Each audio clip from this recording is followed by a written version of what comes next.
Welcome to the Kind of Love podcast. I'm Aaron Tosti. A while back, a good friend of mine said I should put out a book called The Kind of Love I'm Getting I Don't Want and The Kind of Love I Want I Ain't Getting, an autobiography of weird love stories.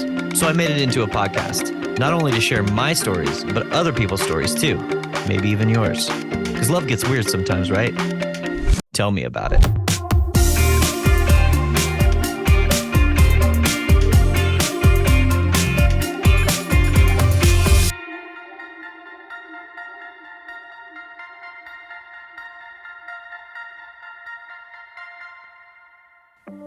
Hey there, welcome back. If you've just tuned into the Kind of Love podcast, there's been a little shift.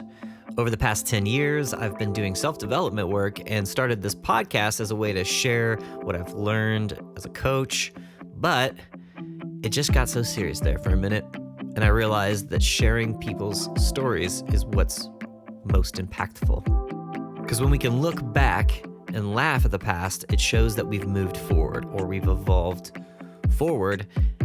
And my guest this episode is Tamar, and she is in the healing arts.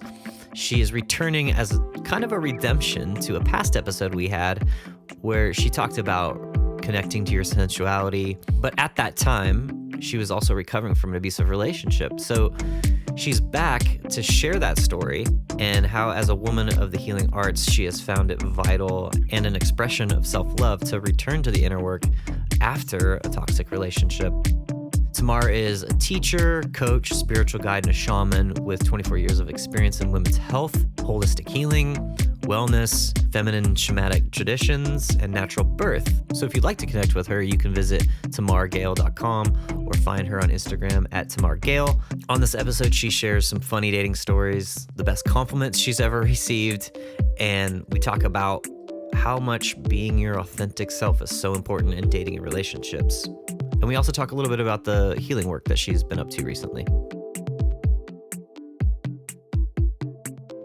You do all the healing things. And so I'm like, well, she's either got like a drum in her hand, a sound bowl, she's like boxing, or she's like helping humanity in some way, or she's designing something like... Yeah, Tony the other night. So Tony's my boyfriend now. But he was like, what? He's like, you are the most interesting woman in the world. What have you not done? Yeah. What don't you do? Yeah. I've delivered babies. Really?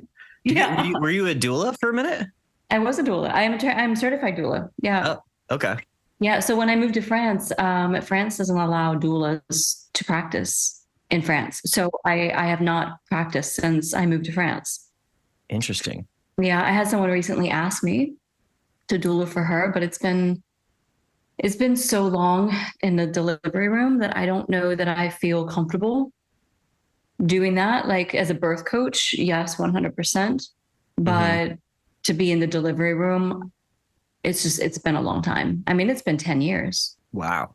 Yeah. Because I moved to France in mid 2014. So it was before that. So I'd say early 2014 was the last time. Okay. And what got you into that? Still working with women. It's still healing, health-wise, wellness. And a friend of mine had two sons, and she had a doula for her second one. She was like, this is you. This is totally you. She's like, you should be doing this. Yeah. So let me check it out. And I really loved it. I loved what they taught. Being able to put that power back in the women's hands for delivery, being that voice for her when she could not be. For me, it goes with everything else that I do. Yeah. So that means you've been in the healing arts for like quite some time. Since 1999. Since 1999. Not to give away my age, but yeah. So I've been in there for a while. Wow. Okay. I didn't realize that.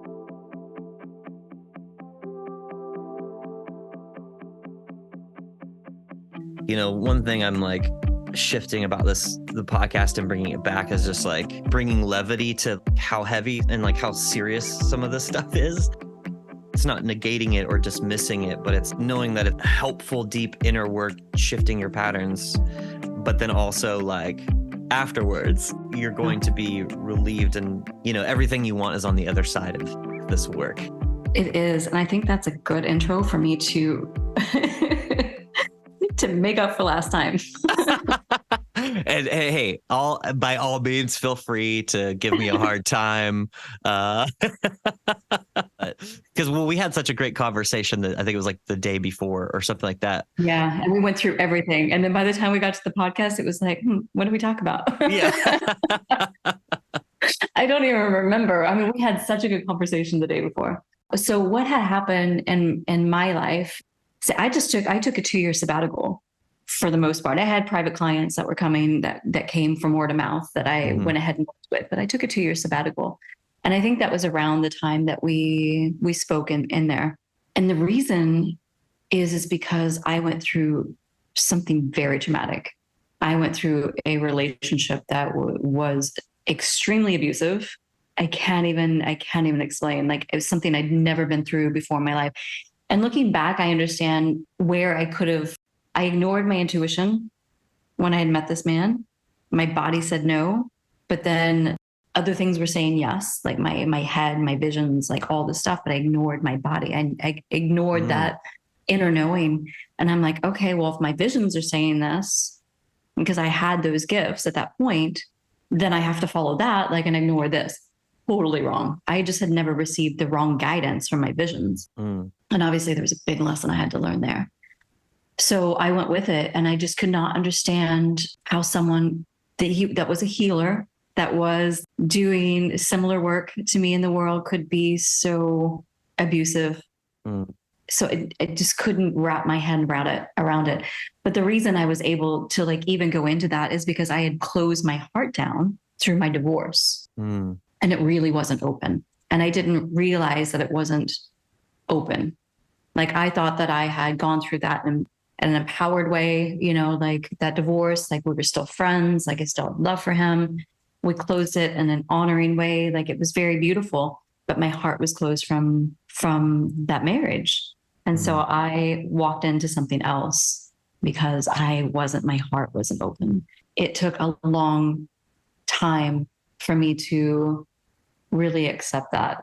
So what had happened, and I'll share a little bit, like I've obviously I've dealt with some trauma, like abandonment issues from my early childhood, all that stuff.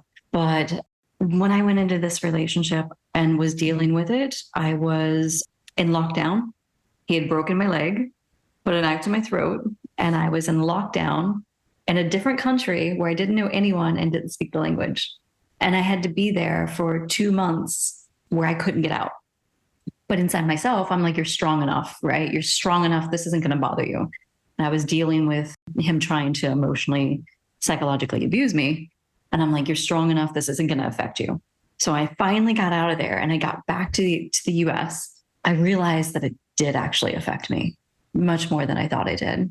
I stopped my work doing what I'm doing now because I felt like I couldn't hold that space when I needed to do my own work. Yeah, makes but sense. I went into the practices that I had been teaching. I went back into those practices and I sat at my parents' house in the forest. I would go into nature every day. I would do my practices.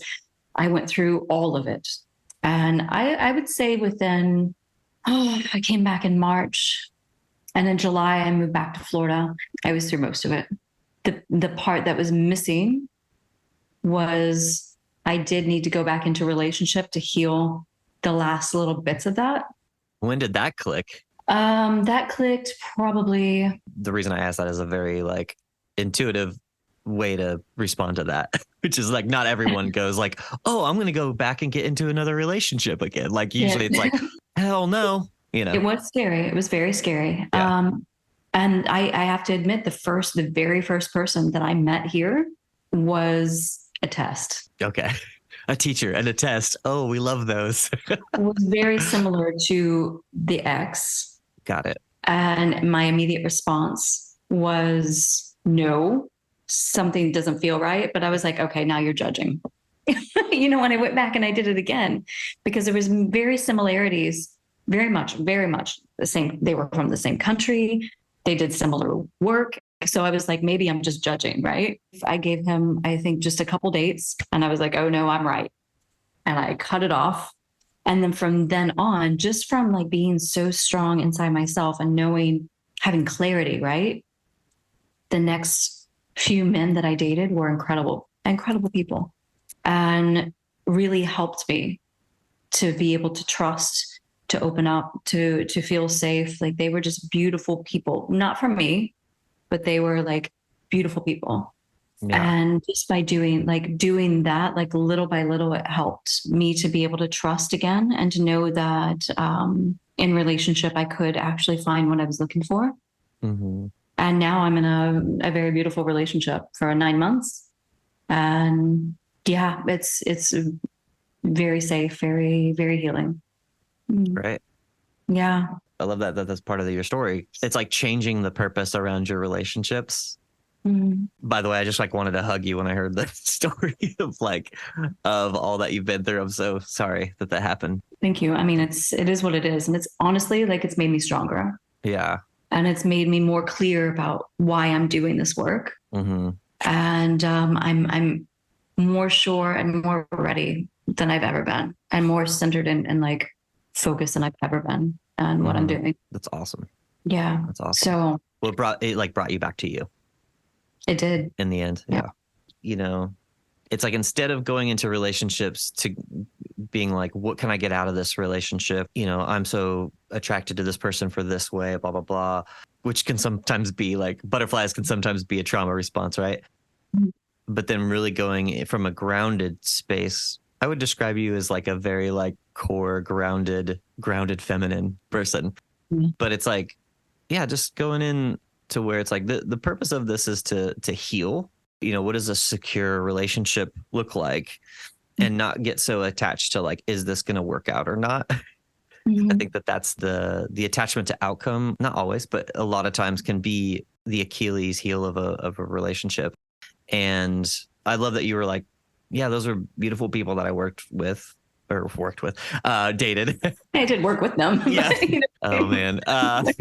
You know, those are beautiful people that I dated, and they taught me a lot about myself too. And that's okay. It taught you to be secure again with yourself, which really is on all the attachment stuff is like what we're really looking for, you know, in relationships is to feel like two people secure alongside each other, you know? Yeah.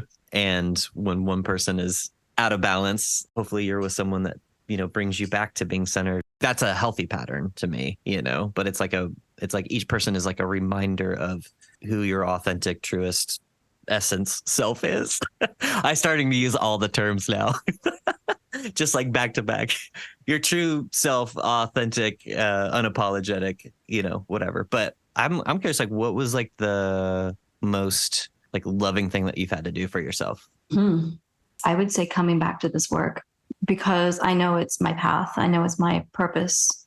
And I wasn't coming back because of the trauma. So me coming back to this work was actually that very last step, being back to me, of loving myself and knowing who I am. So it wasn't going to come back to this work. I was like, no, I'm good. I'm just going to go do design again. And like, yeah, I'm going to create healing spaces for people. God, the universe was like, nope, you're coming back. I was like, all right, going back. I'm ready. Be ready. Yeah. That's a good mirror for me because I'm a very like brainy, central kind of person in my thoughts, trying to figure it all out up here. I call it the Rubik's Cube sometimes. You know, it's funny that I just learned a bunch of information about the body. And I'm like, that's the one thing that I'm practicing right now is like coming back to the body and coming back to integrating mind, body, and soul. And it's been challenging because a lot comes up. There's so much that comes up that's, you know, essentially just like resistance, you know, and when there's resistance, there's blind spots and all that stuff. It's like all caps acknowledging yourself and not judging yourself. Right. You know, it's like, that's what I was saying earlier at the beginning, like having the women just drop into their pelvis, like you dropping into your body. Yeah. It's very similar. Like we don't want to be so present sometimes, those things that come up. But how do you love yourself through that and just be okay with that, but just go try a little bit deeper, you know, and just honor where you are and go a little bit deeper each time. That's great.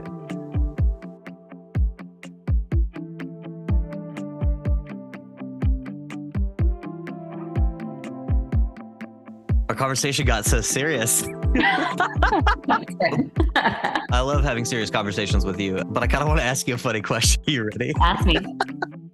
Okay, so you're, like I said before, you're like a beautiful, core, feminine, grounded woman. What's the funniest way like a guy's ever approached you? Gosh. Or like the funniest way you've ever been asked out? Those are kind of the same question in my opinion. So, Well, okay. All right.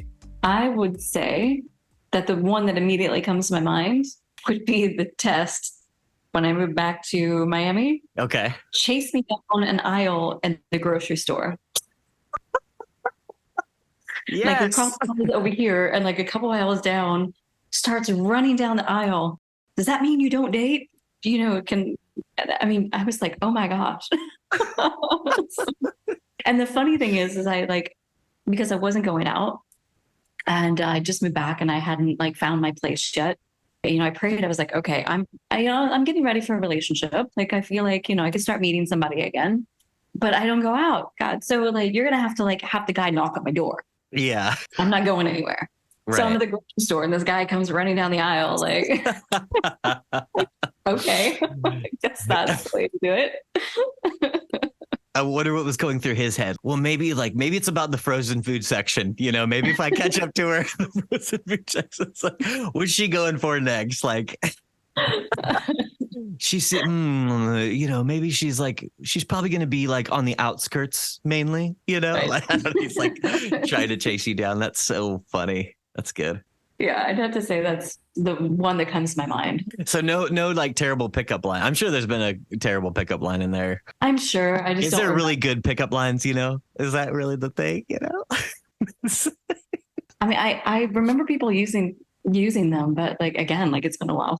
One thing I used to not like, this is so bad, because this was a thing for a while. It's like you'd walk by and guys would go psst, trying to get your attention, and I would ignore them, and they keep doing it, and I'm like, I'd always turn around. I'm like, if you want to get my attention, open a door for me. Exactly. Like it's not gonna do it. Right. Like, Or say hey and ask you what your name is. Maybe guys just have like they're just trying to get too clever, and it's like nothing comes out. what is that? There's a guy I've seen him on YouTube or just around the internet in places, but that's like his whole comedy bit is he walks around and he goes like that to people. I forgot what his name is, but our friends were always passing around his videos because like that's like a joke to me. Like that's not like something I would do seriously. Plus, who wants to be called upon like with like an animal noise or something like? Right. Yeah. Yeah. Exactly. That's exactly it. Oh, that's good. Oh, it's funny. That is funny. Funny world.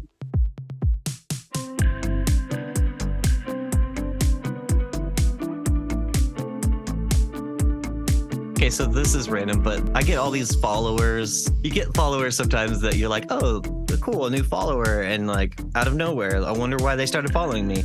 And usually like somebody that's like who quickly DMs you and is like, you should join my how to grow your business thingy.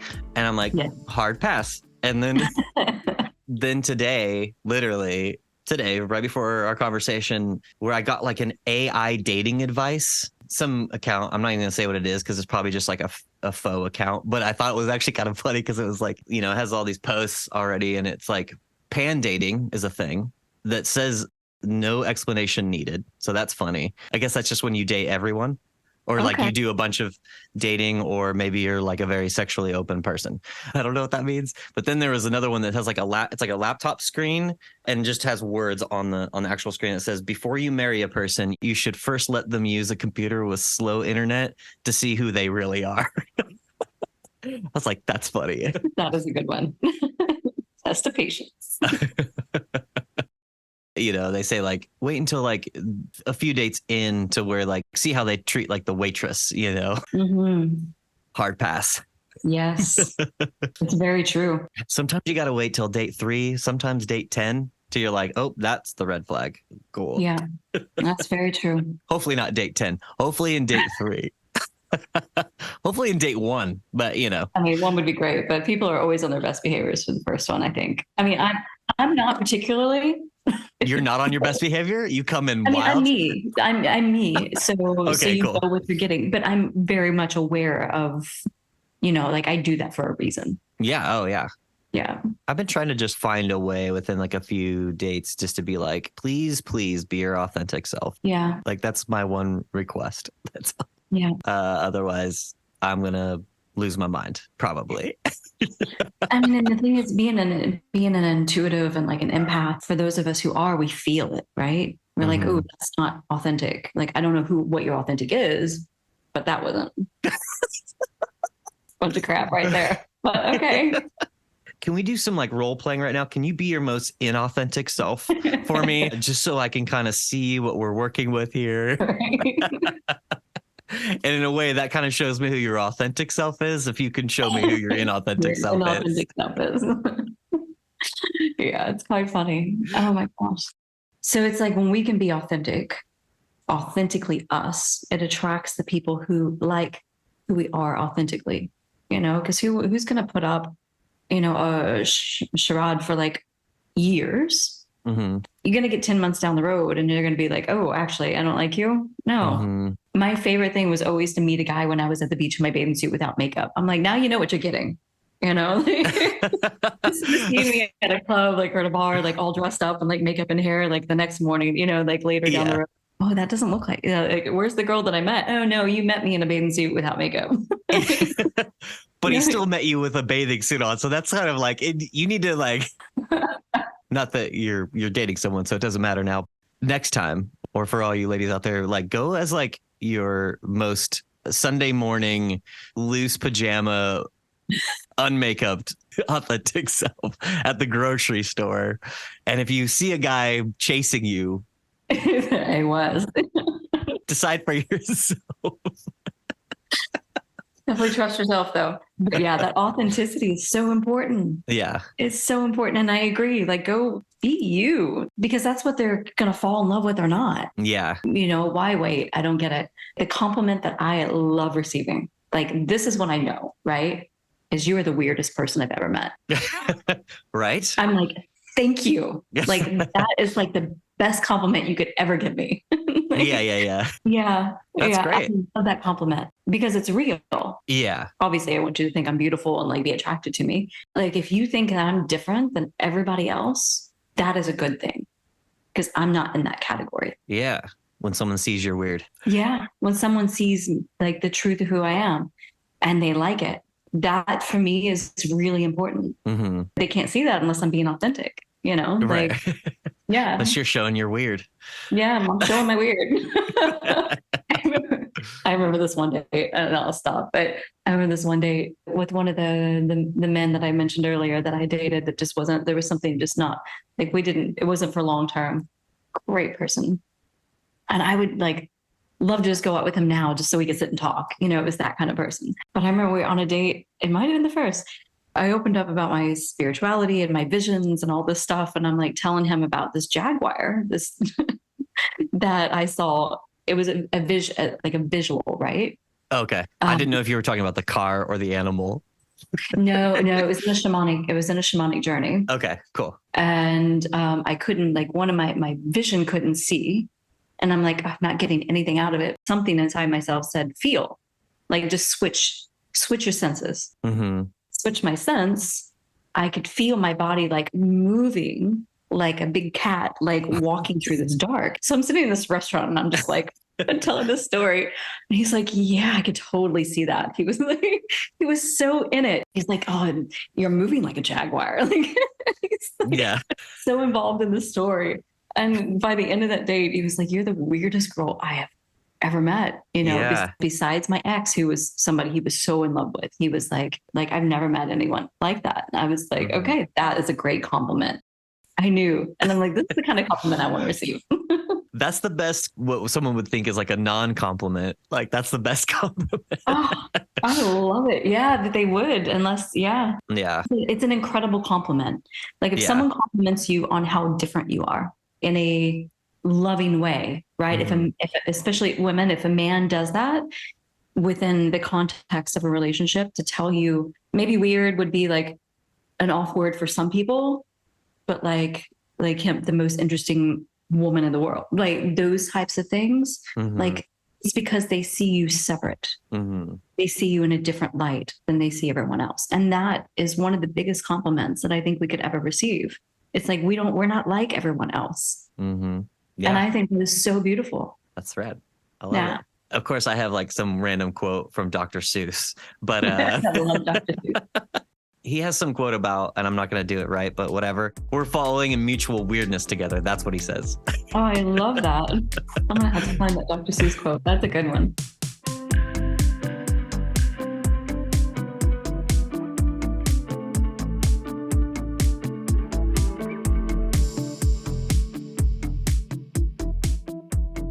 How did that Zoom call go? The call went great. It's the first time that I've been back doing something like that in years. It felt really good, just to share and, offer that.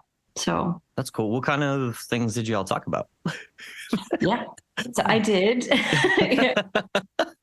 I won't ask you really nuanced, hard questions that don't relate to the context of our conversation. Welcome to the Redemption podcast episode with Tamar. I'll go back to that too. Yeah. It was 3 activation points to embody your feminine essence. Cool. Like, there are 3 main ones. And the thing is that they seem so simple. The activation points, because we're so used to doing as women instead of just softening and being and allowing, that practices like this may seem like, oh, that's all I have to do. But it's so deep and so profound when you actually tap into those that it doesn't necessarily happen on the first time for you to feel what it feels like to actually activate those. That's what I was talking about. And took them through like a couple practices to be able to start activating those. I mean, it's the same when I teach like the embodied yoga that I teach for women. It's like sometimes when you take a breath as a woman or as a man, but sometimes when you take a breath, and I'm saying this from a woman's body, but you can breathe in and breathe that breath down, and you can try to reach as far down as you can. And what I try to encourage them to do is to breathe into the pelvis and really expand that breath in the pelvis. Sometimes we can't do that. Sometimes we can only get the breath to here. And it's like just that continuous like practice of just dropping deeper, like allowing yourself to go a little bit deeper until you can fill your pelvis up with your breath. And just by doing that activates the pelvis, and the pelvis is so important for feminine energy. So activating that, and that, the more that you do that, the more juicy, orgasmic, blissful, energetic, like it's really like lighting up that life force energy. But the pelvis is so important. That's one of the activation points. It's just like that style of breathing. Yeah, it's the awareness, the total feminine presence, that awareness that you have with those subtle, like the subtle shifts inside your body. And being aware of those subtle shifts and being that present with what's happening inside your body is not something we're used to. So it's retraining the body, activating that the body to pick up those subtle shifts and the subtle current of energy. And activate the Mula Bandha. I just was waiting so I could say Mula Bandha. I know, it's such a fun word, isn't it? It's so funny. I was like in another coaching thing recently, learning from like the pioneer of trauma informed coaching. And he's just like, I can't believe I'm saying this right now with all like the scientific research out there and all this stuff. But like your breath is like the best way to like get out of trauma, basically. Is like always coming back to your breathing. And it's so fascinating that it's so simple, Yes, it really is. It's so important. Like I remember when I was young, I didn't know how to breathe right.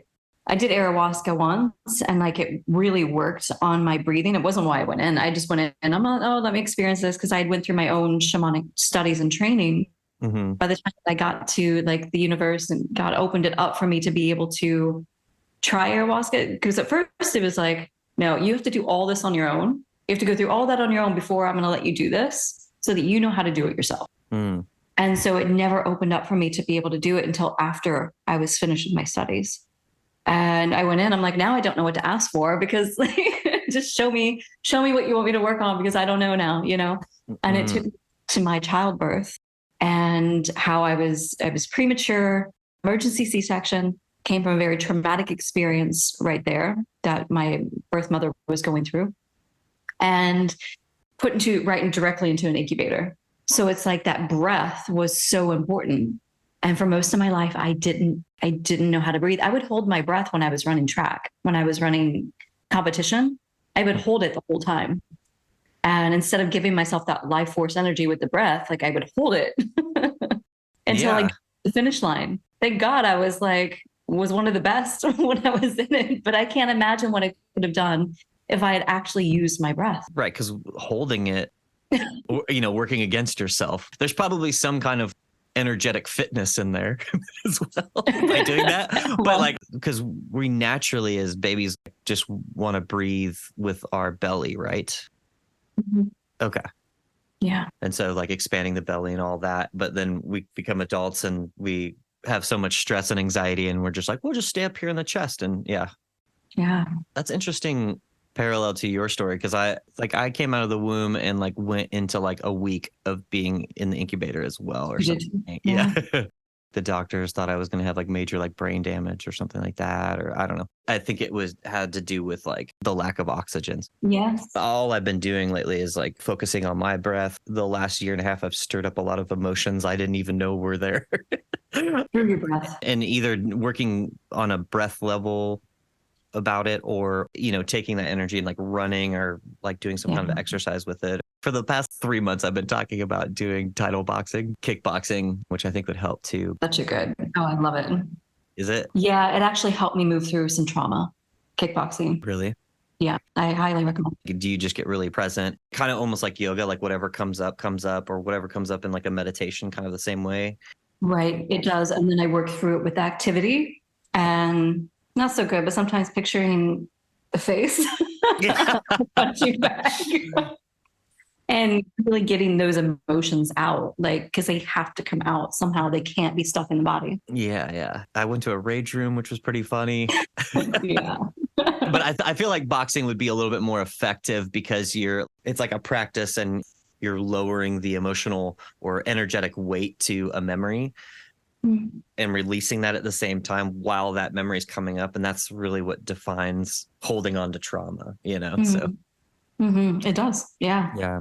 You got to let it go. That's amazing though. I mean, the breath is so powerful.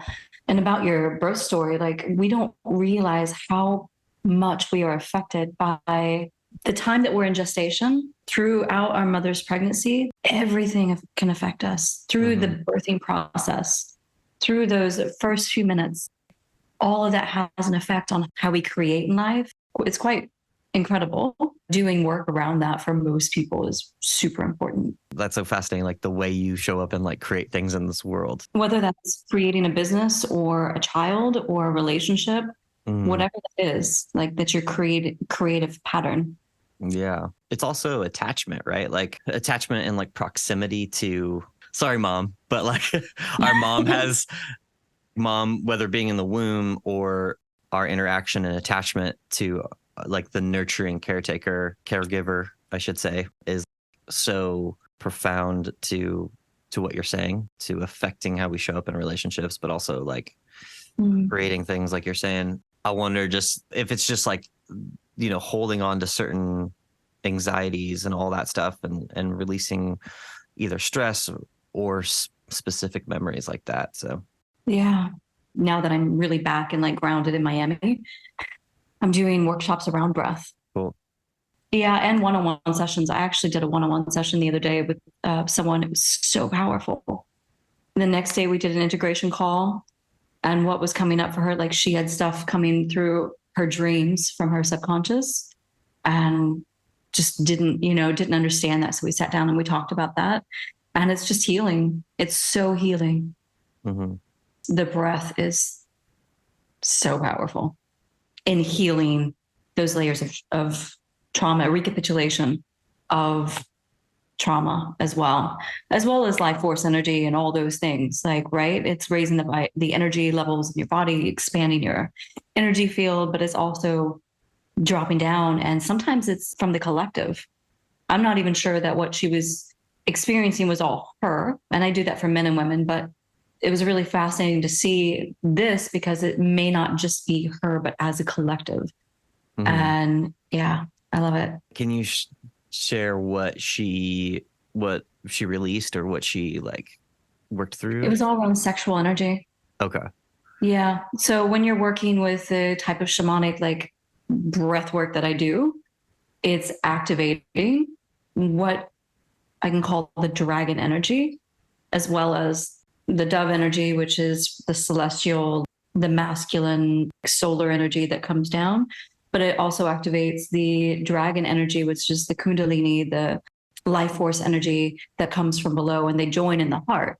That's the whole purpose of this, is to bring those together. But what happens is that with that dragon energy, all of that can bring up from the subconscious, could be on a collective level, or whatever traumas maybe you've experienced, like it has the potential to do that, but to do that in a somatic way. It's not that you're having to relive that. It's that it's doing that from the subconscious through a somatic movement during the breath. You're able to recapitulate that and just kind of like work through it without really needing to go into it. And I think that's a huge difference for me, having done it for so long. It's honestly, it's like ecstasy. Like it releases DMT in the brain. It's more ecstatic for me. Like it feels very orgasmic for me, like in a body orgasm way. I go into that state. I've been doing it for a while, and I've worked through a lot of like the collective and my own sexual shadows is really what they are. They're the shadows. So dreams were coming up for her around, maybe having sex with somebody, and she didn't understand why. She's like, I've never had these dreams before. And what had happened in that way, to sit down and really look at it, it's like that's working through the shadows. What that dream had experienced, like what she experienced in the dream, that other person represented another aspect of her, as they usually do in dreams. Yeah. It's working through that and understanding that it's really just healing that. There's nothing to be afraid of. It's just you're healing for yourself or the collective, which is powerful. Well, you're healing like parts of yourself, right? You are. Yeah. Accepting like the shadow has to be integrated. Yeah. Instead of ignored, or it comes out in really weird and messed up ways. Yeah. So it has to be looked at and loved and reintegrated into our life. Yeah, it's the phrase I've heard is like the ego is not your amigo, which I think is a funny way of saying like it almost like reshames the ego, or like makes like the shadow parts bad, instead of integrating them as you're talking about and realizing that that shadow part was like created based on some kind of trauma. And so whether you call it like reparenting or the shadow work or befriending your nervous system, it's kind of all the same. It's all a very similar thing. Right. It is. Yeah. I think that's why I even get really tweaked when I hear like the word self-love too much. It's kind of remembering why we're even talking about that. And we're really talking about loving those parts of yourself that have been shadowed, exiled, Oh yeah. And that's a big one. Yeah. I want to say, because it's not all like that. All the breath like sessions that I have, it's not like that. Yeah. I've had people, like, because the journey during the breath work was incredible for her. She traveled to different dimensions and worlds and had these beautiful visions, and like it was quite incredible what comes up. And I've had other clients, one like grew her dragon wings, and she was like, during her she could feel them activated, and like it was just her life force, that kundalini energy. And another one was totally in a different world, and that night she went home and astral traveled. Okay. Wow. It brings new meaning to the phrase getting high on your own supply. It is. That's exactly what it is. Yeah. Without anything else. It's quite incredible. Getting high on your own supply. I've done a breathwork session before, and it was really powerful. And even my roommate the other day was talking about this. It's like for the next like 24 hours, you're like, whoa, what was that? You're still feeling it. And so it makes sense that someone's like going to go home and like have an astral projection experience, or even though it's not just the session that you're having, but, it leaves with you, and there's like kind of a residual effect. I've been doing a Hearts on Fire course with a woman named Shannon Rizzo. She's amazing. And it's really helped me because after all of that, like after my divorce and having those dreams, and I stopped being able to envision what I wanted to create in my life. Like I didn't know. So it's helping me get clear on that again, which has been amazing. Sweet. Yeah. So I'm going to study on that. You are in your zone. I love it. Yeah. It's beautiful. You're in your flow. I am definitely in my flow. Aaron, it's so good to catch up with you. Yeah. Yeah. Way too long since we've done this. Yeah. Hey, thanks so much for listening. Make sure to click that subscribe button so you don't miss an episode. Another great way to support this podcast is to leave a 5-star review wherever you listen to podcasts and tell us what you loved about the episode. It helps us grow by sharing stories that resonate. You can also find us on the web at thekindoflove.com, also on Instagram at tkol.podcast, or you can follow me personally at aaron, TOSTI. Thanks again for listening. I'm Aaron. Best of love to you.